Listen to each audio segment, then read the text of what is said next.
పెద్దలు పరుచూరు గోపాలకృష్ణ గారు, పెద్దలు బ్రహ్మానందం గారు, మోహన్ బాబు గారు, శరత్ కుమార్ గారు, పెద్దలందరికీ నా నమస్కారం. అలాగే రచయిత ప్రసాద్ గారు కూడా ఉన్నారు ఇక్కడ, తోట ప్రసాద్ గారు నమస్కారం. వీరందరి సహాయ సహకారాలు, వీళ్ళందరి బ్లెస్సింగ్స్తో విష్ణు కన్నప్ప అనే కళను నిజం చేశాడు. ఈ కన్నప్ప గురించి చెప్పాలంటే ముందుగా శంకర భగవత్పాదులు అన్నట్టుగా బ్రహ్మ మురారి సురార్చిత లింగం, నిర్మల భాసిత శోభిత లింగం, జన్మజ దుఃఖ వినాశక లింగం, తత్ప్రణమామి సదాశివలింగం అన్నారు. జన్మజ దుఃఖ వినాశక లింగం, జన్మంతా ఉన్న దుఃఖాలన్నింటినీ వినాశనం చేస్తుంది ఆ లింగం అన్నారు. అలాంటి వాయులింగం గురించి కథ ఇది. ఈ వాయులింగం గురించి కథ విష్ణు తలపెట్టినప్పుడు దీని గురించి నేను చదువుకోవడం జరిగింది.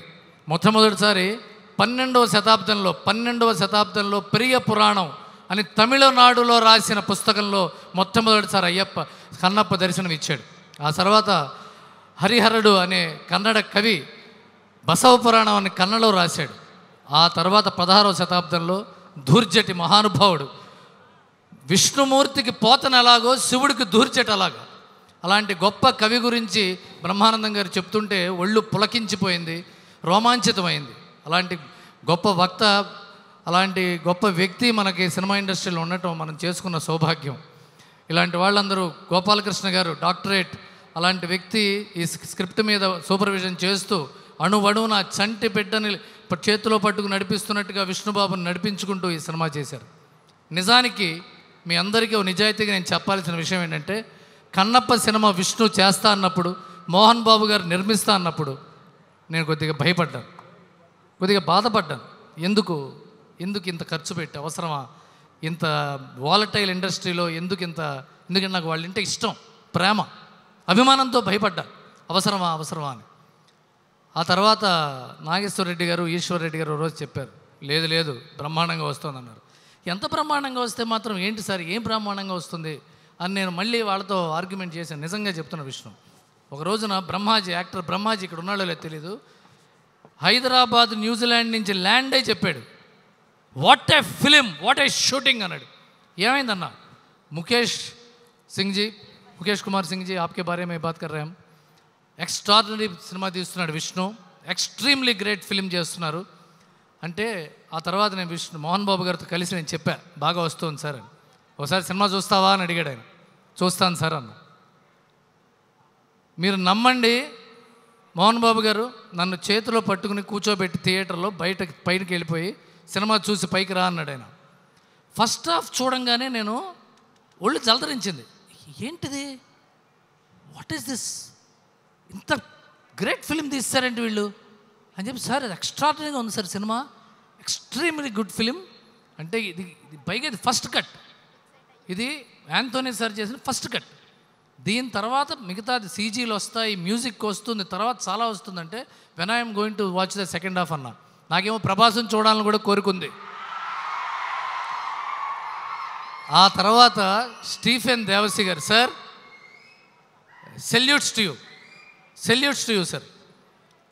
స్టీఫెన్ దేవసి గారు చేసిన రికార్డింగ్తో మోహన్ బాబు గారు నేను కలిసి స్టూడియోలో సెకండ్ హాఫ్ చూస్తుంటే, చివరి 10 నిమిషాలు సినిమా చూసిన తర్వాత ఫైనల్ రీల్ ఆఫ్ చేసి లైట్లు వేశారు.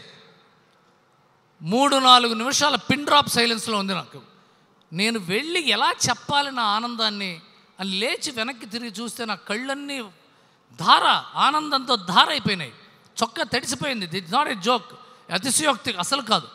నేను మోహన్ బాబు గారి దగ్గరికి వెళ్ళి ఆయన చేతులు పట్టుకోవాలా, కళ్ళు పట్టుకోవాలా అని తెలియక, ఆయన కూడా అలాంటి కన్నీళ్లతో లేచాడు. ఇద్దరం కౌగిలించుకున్నాం. సార్ విష్ణుకు ఫోన్ చేసి చెప్పాలని ఉంది సార్ ఈ ఆనందం అన్న. ఎక్కడో చెన్నైలో ఉన్నాడు అన్నాడు. నాకు ఎక్కడున్నా పర్వాలేదు సార్ అని చెప్పి ఫోన్ చేస్తే మీటింగ్లో ఉన్నాడు. 2 సార్లు 3 సార్లు 5 సార్లు చేశా ఫోను. 5వ సారి ఎందుకు అర్జెంట్ ఏమో ఎత్తాడు.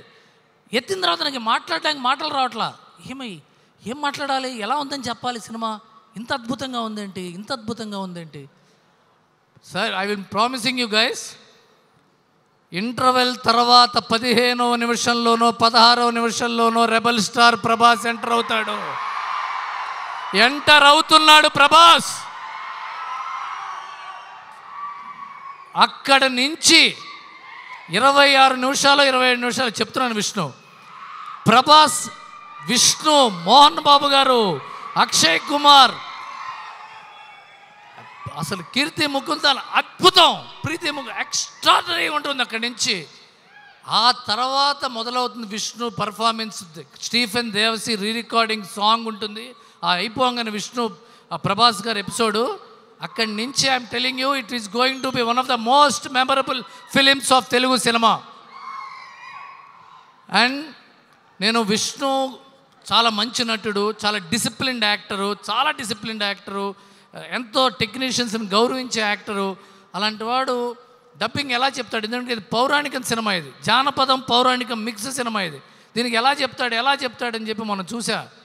ఎక్కడ ఒత్తివ్వాలి, ఎక్కడ పొల్లివ్వాలి, ఎక్కడ ఒత్తాలి, ఎక్కడ లేపాలి, దీని తల్లి ఎరగదీశాడు డైలాగ్ డెలివరీ. విష్ణు, మీ నాన్నగారి కంటే ఈ సినిమాలో బాగా చేసావు. సారీ సార్, మీరు చాలా సినిమాలు చేశారు, మహానటుడు, గొప్ప నటుడు. మళ్ళా చరివిత చరణం అవుతుంది ఎన్నిసార్లు చెప్పినా. ఈ today's evening belongs to your son mister Vishnu. And Mohan Babu గారి పిల్లల్ని ఎంత ప్రేమిస్తాడో తెలుసు, ఎంత ప్రేమిస్తాడో, పిచ్చి ఆయనకి. గ్రేటెస్ట్ ఫాదర్ ఎవరినన్నారంటే మోహన్ బాబు గారే. అది మంచో చెడో. అలాంటి తండ్రికి కడుపు నిండిపోయే ఆనందాన్ని తీసుకొచ్చే సినిమా కన్నప్ప. ఇది నిజం. అండ్ ముఖేష్ కుమార్ సింగ్ గారు ఎంత ఓపికగా, మోహన్ బాబు గారితో పట్టడం అంత ఈజీ కాదు సార్. ఫ్రై ప్యానే. కోపం ఉంటుంది, ఆనందం ఉంటుంది, ప్రేమ ఉంటుంది, అక్సర్ మిక్స్డ్ ఫ్రూట్ జామ్లా ఉంటుంది ఆయనతో. అలాంటిది ముఖేష్ గారు. రైటర్స్ గొప్ప వాళ్ళందరూ ఉన్నారు ఇక్కడ, పెద్ద పెద్ద వాళ్ళు, గోపాలకృష్ణ గారు, తోట ప్రసాద్ గారు, అలాంటిది మా స్నేహితుడు నటుడు శివబాలాజీ గారు, వీళ్ళందరూ. అండ్ ఈ సినిమా సెకండ్ కొబ్బరికాయ నుంచి రేపు రిలీజ్ దాకా విష్ణుతో నిలబడి ఉన్న మా విజయ్, మా గజ, మా కృష్ణ, అందరూ వాళ్ళ యొక్క రక్తపు బొట్టు పెట్టి ప్రాణం కంటే గొప్పగా తీసిన సినిమా కన్నప్ప. అండ్ మీరందరూ ఈ సినిమా చూసి గౌరవిస్తారు, ప్రశంసిస్తారు, గొప్ప విజయాన్ని అందిస్తారని రూఢిగా చెప్తూ సెలవు తీసుకుంటాను. శుభం.